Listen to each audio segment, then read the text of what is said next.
Hey everybody, welcome back to the LuckyDog podcast. This is your host, Elias Roush. This podcast is sponsored by EliasRoushMedia.com, photo, video, digital media production.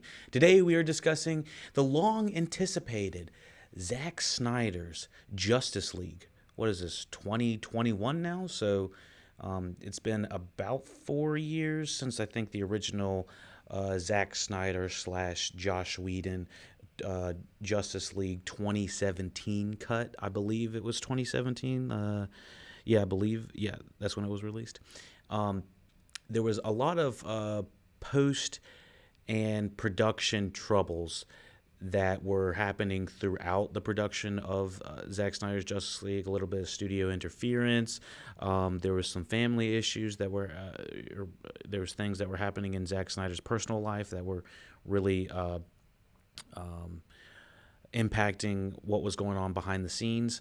And so many people would say that Zack Snyder didn't get a fair deal when distributing and releasing the original Justice League 2017 because of the influence of studio interference and a little bit of the theatrical run times kind of running into butting heads with Zack Snyder. I think there was a lot of things that were not going in his favor, especially at that time.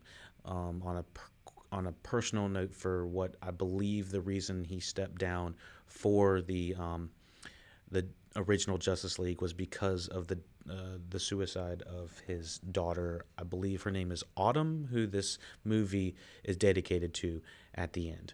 Now, not going to talk about any of the personal stuff, and I really don't want to talk about too much of Zack Snyder's previous filmography, with the exception of the superhero stuff he's really done, because I feel like he's trying to evolve as a filmmaker. Now, everyone knows him for kind of having dark, drab, over serious, slow mo, pretty decent action, but overall the scripts aren't always the strongest parts of his features. And so I got to say, does Justice League 2017 versus the Zack Snyder Justice League 2021, does it justify its meaning, its being of being 4 hours long? Now, I believe this movie is it's okay. So the original movie had, I think, a $200 million budget on it, and then on top of that, they added another 70 million on this movie to give more CGI budget and obviously for the editing and stuff like that. I think there was also some sound mixing. There was a little bit different things that were happening on screen. So it's not exactly like you're extending the scenes of what's happening in the original movie.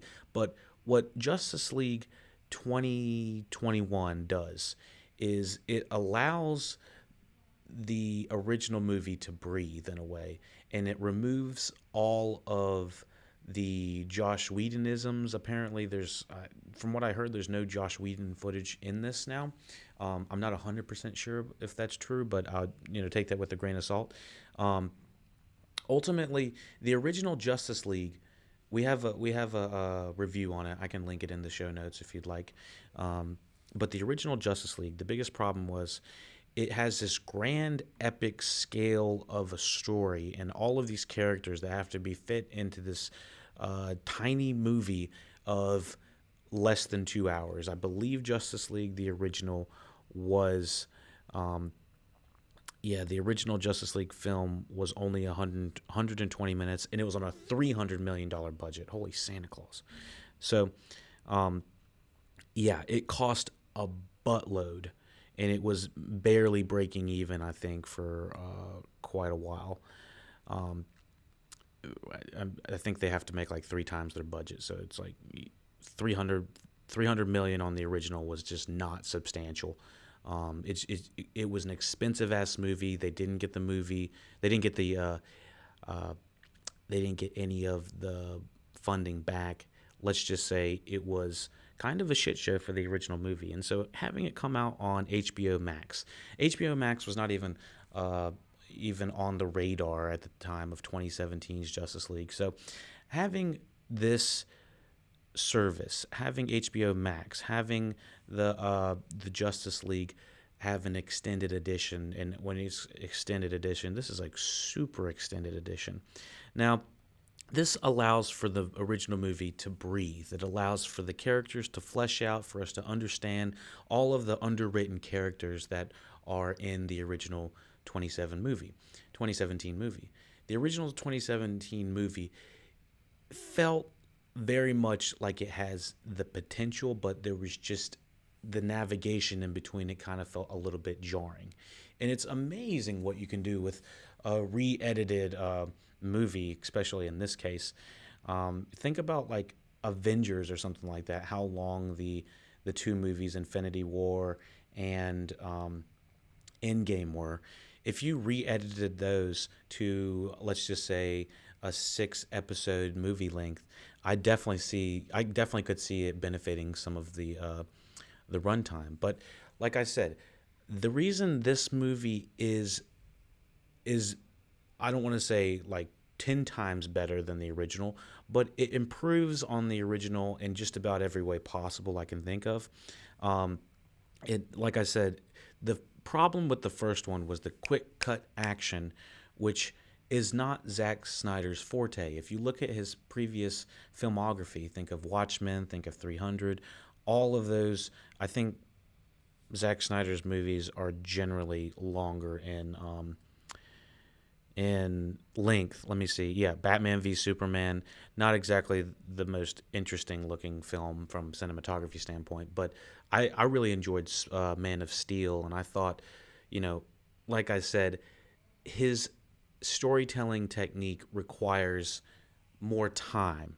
And when you crunch him or you push him into a box where you can only have, let's just say, an hour and a half of, what of his movies, or 2 hours, it's crunching him in a way that is going to, he's going to, if you give Zack Snyder a 2-hour runtime limit and he is trying to think of what to cut, he's going to cut some of the just a little bit of the action scenes, maybe not show so many different angles of the action, but he's majorly going to remove really interesting dialogue. And so with giving him this extra time, with not saying, hey, you need to be done in 3 hours or 2 hours or a specific amount of time, it allows him to have way more length with these characters. And I feel like, for the most part, this movie really benefits from being the 4-hour length. Honestly, if I was the editor, I would probably tell him to bring it back down to probably about 3 hours and 30 minutes, because there's several scenes in this movie. This is where I'm going to kind of get into the criticism of the film. The major criticisms I have with this are not that it's extended, not that it's just longer for the longer sake, but I do feel like I understand these characters much better on the plus side, like understanding the backstories of Cyborg, understanding the backstories of Ezra Miller's character as Flash. But the biggest thing about this movie is that it allows you to kind of explore the world of Justice League longer and make it feel more like a grand epic scale, and it's grand in scope. And so there's nothing wrong with that absolutely at all, especially with the fighting scenes and stuff like that. I kept thinking about like the original movie, how this movie was making me think, for the first, I think there's 6 parts in this movie. For the first 2 parts of this movie, I was going back on all of my movie watching and thinking, just filmography, movies I've watched. What would be the movies that would be the most beneficial from having an extended cut like this? I think Avengers might be a good one, where you can kind of get to flesh out the characters a little bit more. But this was a great example, and I think this is going to be beneficial for HBO Max. So, kind of rounding all of that up in one little bit. I know this was kind of a long way of saying yes.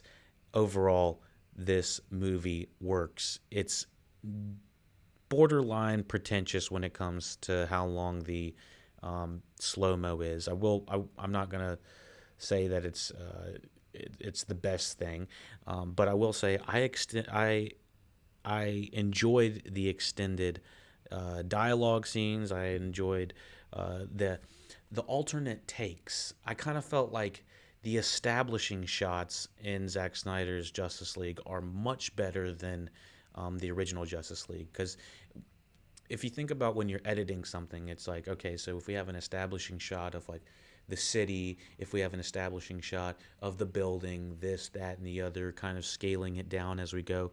I really felt like there was time to do that. And the more I think about it, that's kind of what I like about the cinematography in Christopher Nolan's films. I know he's an executive producer on this. I'm not sure if he had any input in this at all. But the things I like about his movies, Nolan's movies, are that they do allow for more time in the world. You can see the architecture, you can see the buildings that they're in. You understand the spatial awareness of where they are. And I felt like the first Justice League did not have that spatial awareness. We kind of cut to here, cut to here, cut to there, cut to here. This has much more of better establishing shots, in my opinion, to kind of ground the viewer in where we were. Yes, this is indulgent with the on-the-nose themes of the music and stuff like that. But overall, I really enjoyed the music, and I think sound design is a little bit more enhanced in this. It does have a 4:3 ratio, and I gotta say, it didn't bother me too much, the fact that they had the 4:3. It kind of felt a little bit more like a classic movie, but I didn't really understand the purpose in it. So it was kind of a two steps forward, one step back kind of thing when I was thinking about all the things that he's really pushed into the movie. So overall, I would say that this is a much better rendition. I think I've said that several times, that this is a story that needs to be told over several hours, maybe several parts, even broken down into some more of like a television show in a way like that. But just kind of just breaking it down in a way that I think that this story needed to be told in chunks, and what we got in the original Justice League were just like the crumbs and the bits, and we didn't really get to soak in how epic of a scale this movie really was. And I really do feel like I like these characters a lot more. I don't really know how much to explain. 8 children. Zack Snyder has 8 children. Oh my gosh, that is a lot of kids. But overall, I gotta say, I really enjoyed Zack Snyder's Justice League. It is the superior version, in my opinion. I don't, there are going to be people that are going to say, this scene feels like a music video. This scene feels like a deleted bonus scene. And yes, I absolutely agree. I think some of these scenes are excessive in the way that they're shot. They're luxurious. They're longer. They're strung out. Some of the scenes with them talking, I was like, all right, I wrap it up. By like the 4th or 5th part, I was like, all right, this is getting a little bit long. And then, so it's 6. Is it 6 or 7 parts? I think it might be 7. Is it 6 parts with I think it's a 6-part movie with an epilogue, so like 7 almost. But yeah, something very intense like that. Let me see. All right, so and overall, I definitely give it a thumbs up, 7 out of 10. Before we go into any more spoilers, I just want to say thank you for watching, listening, LuckyDog Podcast, supporting the podcast, whatever you can do. Check out all the other social medias and stuff like that. We have get all of this early on Patreon, SoundCloud, live on Twitch, YouTube. We are on all of them. We generally separate the spoiler section and the spoiler-free section for the Patreon members only, but we're kind of doing a little catch up. So I wanted to give a freebie out to everybody for the Justice League Snyder Cut review. So I will be continuing. If you want to listen to the spoiler part of the podcast, I believe we will have it up in a day or so on SoundCloud, or Twitch will be having it as well. So also check out the patreon.com/LuckyDog Podcast. So thank you for listening, watching Lucky Dog Podcast. For anyone that is dropping out of the podcast right now to go watch Justice League, let me know what you thought about Justice League. Let me know how I can improve the podcast, and let go. All right, everybody, we are going to discuss Zack Snyder's Justice League's, spoiler section. I don't know what the fuck we're talking about right now. So, okay, so we've already done a review of the original Justice League, so I don't really want to go through all of the directed by, produced by, all that. That's basically all the same. I think, is Tom Holkenberg the same musical guy? Those are the main things I wanted to check. I want to just check to see if this is the same. Yeah, Danny Elfman did the music in the first one, and I felt like the music in this was a lot better, in my opinion, with Tom Holkenberg, also known as Junkie XL. Okay, so yeah, let me see what I thought he was on. Oh, he was on Superman, Batman v Superman. So, all right, let me see. Holy sack, this is a long thing. Okay, so here is the runtime, 242 minutes, released on the 18th of March 2021 on a budget of $70 million. And from what I've heard, it is a rated R film, but I don't see confirmation on that, so take that with a grain of salt as well. Let me see if I can find it. Rated R. I don't see rated R on Google, but that's what I've heard. Doesn't really feel like it should be rated R, in my opinion. Really, maybe, I don't know. So, let's hop into the spoiler section, the plot. This is what's going on.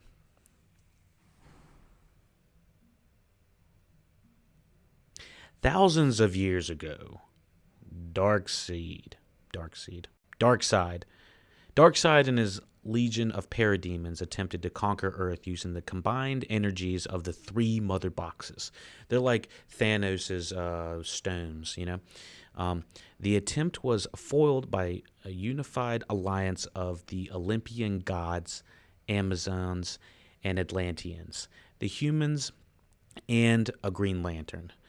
After the Alliance repelled Darkseid's army, the mother boxes were separated and hidden in separate locations in the present. Hidden in different locations. In the present, Superman's death has triggered the mother box's reactivation and the appearance of Steppenwolf, one of Darkseid's servants on Earth. Steppenwolf aims to regain favor with his master by gathering the boxes to form the Unity. So at the very beginning, one thing I didn't feel that was felt in Justice League was how important the death of Superman really was. Sorry, I keep looking outside. Apparently there's like tornado storms and... Oh, did y'all hear that? Tornadoes are supposed to come in soon, and I'm just like, oh, God. So anyways, yes, the Superman death did not feel like it was a key factor in the original film like it does this. This one feels like it's just, his voice is like felt throughout the land, and it wakes up the mother boxes and kind of activates them. So Steppenwolf retrieves one of the mother boxes from the Themyscira, the Wonder Woman's home, prompting Queen Hippolyta to warn her daughter Diana, Wonder Woman. She informs Bruce Wayne, who has been looking for the other metahumans, such as Arthur Curry, to form a team, but Arthur refuses to join him. Definitely this intro with the Batman and Aquaman again, it's kind of just like it's okay. I think that each one of these characters have an interesting opening of, hey, this is who they are and this is what they're good at and this is kind of what they're doing. Um, I felt like Batman is the one that's trying to recruit everybody, and he kind of gets the least amount to kind of flesh out behind himself. I don't feel like I understand um, this Batman nearly as much as I'd like to. Even with this 4 hour runtime, I would say that it still is just not enough of him kind of. He's so brooding, and we kind of get these, backstories, a little bit of like what's going on with, his previous sidekicks, Robin and stuff like that. And I don't feel like it's pushed enough that, this is who this guy is. So, and I feel that a little bit for a lot of these characters is that I'm getting to see these characters, but I'm not getting to understand full motivation of all these characters. So that's a little bit of my critique, I would say, versus the pros and the cons I've said earlier. So anyways, I do like the longer extended scene between the characters talking a little bit more, but it's still a little bit generic. Bruce eventually gets Arthur, um, but Bruce then goes to recruit Barry Allen while Diana locates Victor Stone, while initially refusing. So let me see. Victor later joins after his father Silas and several other Star Lab employees are kidnapped by parademons. Seeking the mother box protected by humanity, Steppenwolf attacks an Atlantean outpost to retrieve the next mother box, forcing Arthur into action. The the team receives intel from the Commissioner Gordon, played by J.K. Simmons, and of course J.K. is great, but they don't really make this guy a character like we have Gary Oldman in the Dark Knight series. He's just kind of more or less like a cameo. Even at 4 hours, like I'll keep saying, even at 4 hours, they can't get everything in there that they need to. So leading them to Steppenwolf's army in an abandoned facility under Gotham's harbor, James Gordon leads them there. Although the group rescues the kidnapped employees, the facility is flooded during combat, which traps the team until Aquaman helps delay the flood so they can escape. And so, like I said, I've liked all of the action in this. I think all of the action, even in the introductions of the Flash, the introduction, even though it's a little bit what I've heard is like music video-ish, I don't disagree with that. But I think it's still flashy and fun in a way that is different and unique. When the Flash is saving this young woman, he keeps like staring at her and they're kind of making eye to eye. It's all of a sudden she's about to get hit by, or she does get hit by this giant tractor trailer looking thing, and of course the Flash is focused on trying to do this job, but also he has to go save this girl, and so he's doing all of this, and there's a hot dog stand that's gone flying, so everything's basically stopped in time, and he's running around to go save this girl he's been kind of eyeballing in the corner of his eye while he's trying to get this job at the same time. And I thought the visuals were perfect, or not perfect, but I thought they're right on, spot on. I thought it showed that this was a likable guy, that he likes women and he's trying to get a job. I thought it showed a lot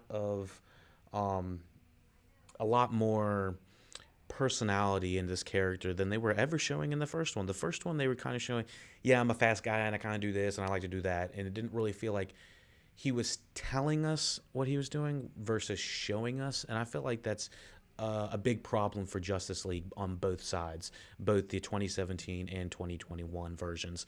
There's a lot of times people are just talking and telling us information as opposed to us like experiencing it, seeing it, as even through the flashbacks with the beginning of what Wonder Woman was talking about with the Darkseid's intro and all of these Olympians and Atlanteans and all of them coming together.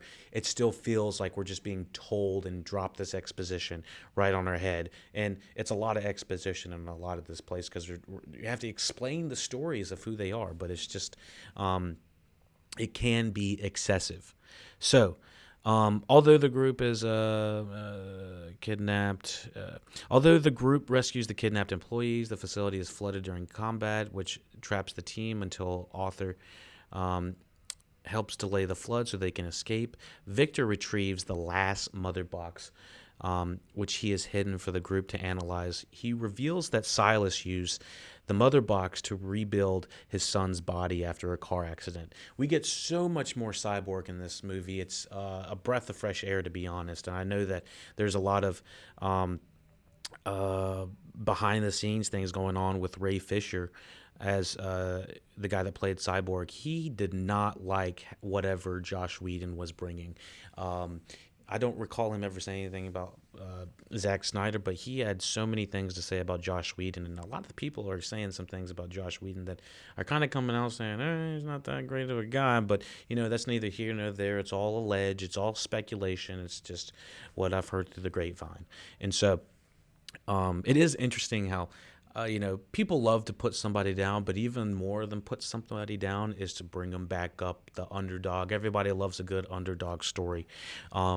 So we get a big flashback. The way that this movie is set is it has, I want to say it's 6 parts plus the epilogue, which would be the 7, but I do feel like it's nice how it's set up because we get a nice setup into the intro of the world. This is the problem. These are the people that we need to unify, and then this is how they come together, and this is how it resolves, kind of thing. It just continues on and on. And that's how the movie should feel, but the original movie didn't have enough time to kind of flow into the next scene naturally, so it felt like we were kind of jumping around abruptly. So, let's talk about, let's see. So Victor retrieves the last mother box where he is hidden for the group to analyze. He reveals that Silas used the mother box to rebuild his son's body after a car accident where Victor's mother was killed. The group decides to use the mother to resurrect Superman to help them fight off Steppenwolf's invasion. Superman's body is exhumed by Cyborg and placed in an amniotic fluid of the Genesis chamber in the Kryptonian scout ship kept in Star Labs, along with the mother box, which Barry activates, successfully resurrecting Superman. Once again, there's about like 5 or 6 different times where the Flash is just running around and we're seeing him in the slow-mo Flash mode or whatever it's called. I really enjoyed it. I thought that 1 or 2 times were pretty good. I think the 3rd or 4th time it became a little bit excessive. But still, I do like how when they're fighting, everyone generally has something to do, and you can kind of see what the benefits are for them when fighting with each other, how they kind of play off each other. So let's see what we got. I'm going to kill this light over here.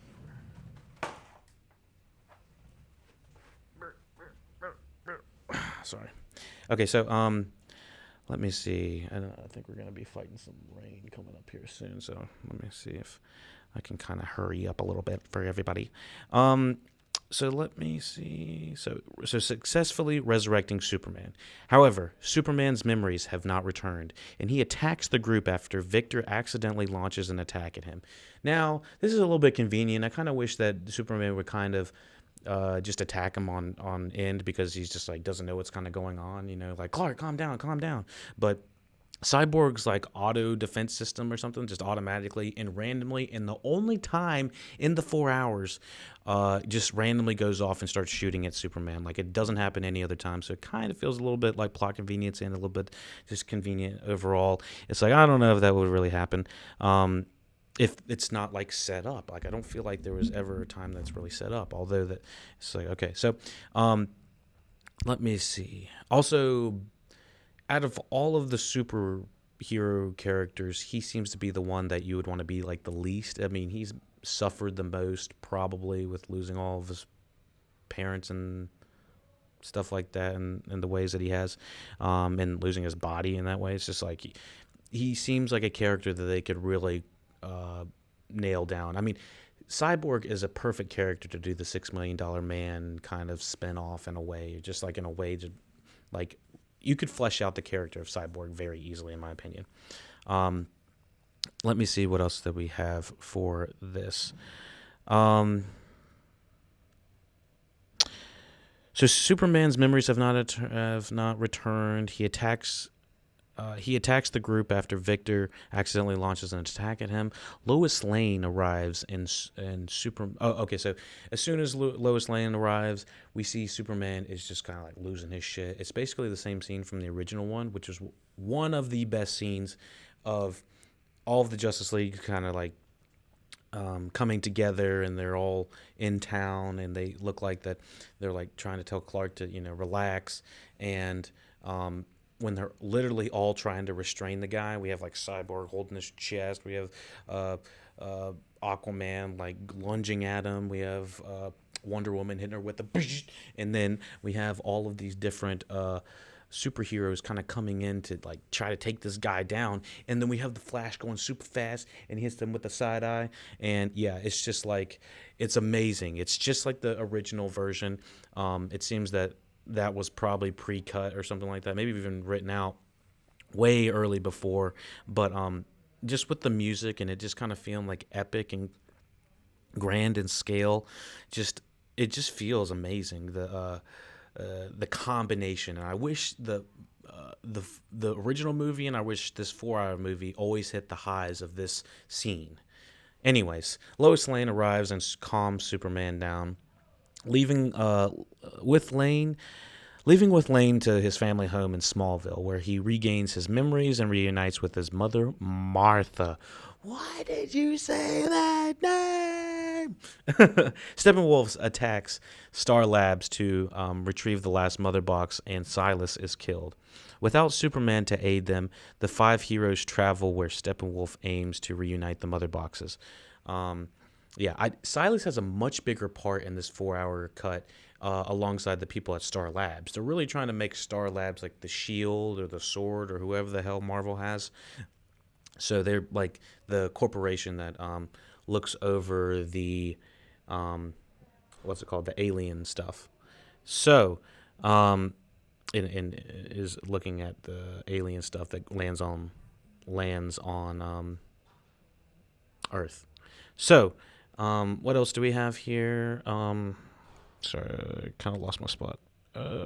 Regains memories. Steppenwolf starts. Okay, so where's Steppenwolf? Okay, Steppenwolf gets the box. The team fights their way through the parademons to reach Steppenwolf, but cannot distract him enough for Victor to separate the boxes. Okay, so wait, did I?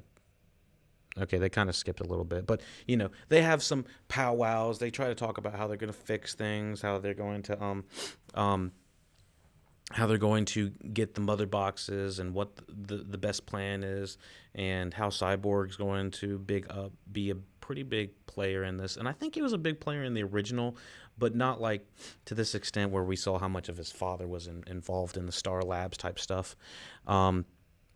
And from what I heard, Zack Snyder only shot one additional scene for this movie. We'll talk about it. So, continuing on, the team fights their way through the parademons to reach Steppenwolf, but cannot distract him enough for Victor to separate the boxes. Superman arrives and overpowers Steppenwolf almost immediately, but the boxes cause an explosion. Barry goes back in time. So I kind of didn't even understand this. So there is a massive explosion where everybody apparently dies, but Barry is going back in time. Of course, he's doing the super fast. You got to break the sound barrier, break the speed of light, whatever he's not supposed to do, which I don't think is established at all, unless you're like a full. If you know the DC comics a lot better, like this is just a review from the movie side. I vaguely remember that he's not supposed to break the sonic barrier or whatever, the light wall. So anyways, this is a really cool scene, and I'm saying this a lot. It's a really cool scene because they are visually very rich and fun and well edited scenes. not all the scenes need to be there. So there might be like when Wonder Woman at the beginning is throwing a case up in the air with an explosion or that has a bomb in it, and it's going in the air and it's like twirling. We don't need like four different cuts from it to see that happen. One swift one's probably good. So it did feel like a couple times that they just used some of uh, the B-roll. They would show the clips twice, almost unnecessarily. Like when the team would have a lineup on an edge, they would almost show that team lining up twice from two different angles.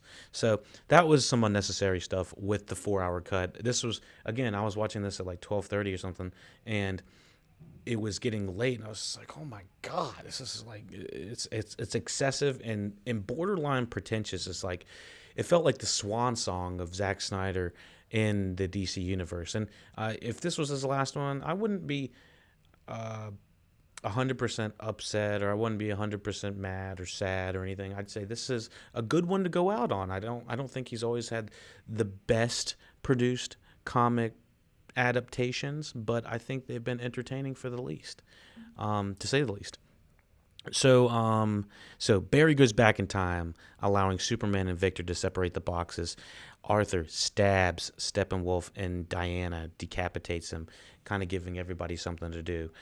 Throwing his body through a portal to Darkseid's planet. I will say Darkseid, it kind of feels like they just used the Steppenwolf rendering and almost used Darkseid's like skin or face over it, and just put like a different rendering in the CGI in the computer. So I didn't really feel like Darkseid felt like a full presence. He kind of looms over, kind of like an Emperor Palpatine or something like that. Back in Star Wars, if very Star Warsian in a way, having the evil guy talking in a hood saying, "You need to go do go do this, go do that for me, go do my bidding," So what else do we have? Okay, so Diana decapitates him, throwing his body through a portal to Darkseid's planet, Apocalypse. Darkseid, the planet is called Apocalypse, I think. Darkseid assures his servant Desaad he will return to Earth to complete the anti-life equation. And that's something that he's seeking from all the worlds that he's trying to get. And I will say that Darkseid and I'd say more or less Steppenwolf is much more of a fleshed out character, because you kind of see a little bit more of that. He's kind of more or less the Darth Vader to the Palpatine kind of branch of chain of command. He's more or less in the middle of the totem pole, and he's not really as big of a badass as you would think. There's more bigger, badder guys out there. Badder guys, I don't know. Worse guys out there, in the same way that Thanos was. And so, yeah, all I got to say is they've done a decent job setting him up. I think almost a little bit better than what Thanos was set up like. But if they continue and kind of give us like a backstory in another Justice League movie or in a different movie, totally cool. Totally fine with that. After the battle, Bruce, Alfred Pennyworth. We didn't talk about Jeremy Irons at all. I actually think that Jeremy Irons was served better in the original movie than he was in this. I don't really know why, but I feel like the chemistry between Batman and Alfred, it felt a little bit off. It just felt like, it didn't feel like the fun, clean banter, almost like Michael Caine always kind of felt like an older, really older brother, or an older, or father to Christian Bale's Batman. And so I never felt like Jeremy Irons and Bruce Wayne Jeremy Irons and Ben Affleck had the same banter. I think they're both great actors, and I think they both play the characters well, but the interaction between the two didn't feel organic to me. So after the battle, Bruce, Diana, and Alfred all agreed to set up a base of operations for the team with room for more members. As the team establishes, Diana continues being a heroine. Barry acquires a job at the Central City's police department, which impresses his father, Henry. Victor is inspired by a message from his father to use his abilities for good. Arthur continues protecting people on the seas. Superman resumes his life as reporter Clark Kent and as protector of Earth. And Bruce gets the Kent's house back from the bank, buys the bank. So with saying all that, yeah, everyone's back to where they were doing what they were doing. A lot of father imagery in this. A lot of I completely based out on the Superman versus Batman, and how much like father imagery is in that versus Man of Steel. Both of the fathers in that movie, Russell Crowe and I don't recall. Fuck. Kevin Costner. Yes. So, anyways, they both are. There's always a big sense of parental father figure, role model-ness, I guess. I don't know. There's always this like through line of like family at the end. Not that it's always like the thematic importance, but this one especially had it and was hitting it over the head. I was like, my goodness, this is all about daddies. Lex Luthor, who escaped from Arkham Asylum, is visited by Slade Wilson. And I believe Slade Wilson is Deathstroke. To whom, and it's played by Joe Maggiano, I think, to whom Luthor reveals Batman's secret identity. Bruce has a dream set in a post-apocalyptic world where he, Victor, Barry, Mira, Wilson, and the Joker are found by an evil Superman. Bruce is awakened by Martian Manhunter, who thanks him for assembling the team and says that they'll be in contact in preparation for Darkseid's next plans.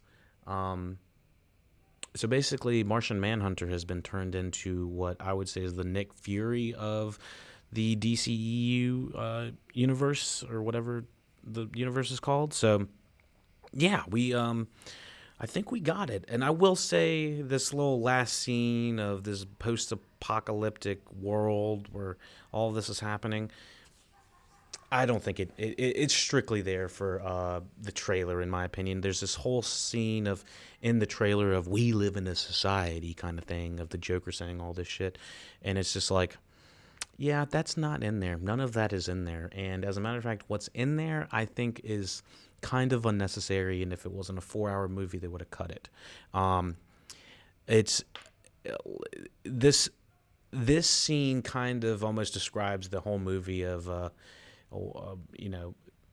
does it improve it? Yeah, it kind of improves it, but does it necessary? I don't know. But I will say, it's just the dialogue just doesn't really have any substance to it. And then along with a weird Joker kind of talking about multi-dimensions or multiverses and stuff like that. It's like, that's not interesting at all.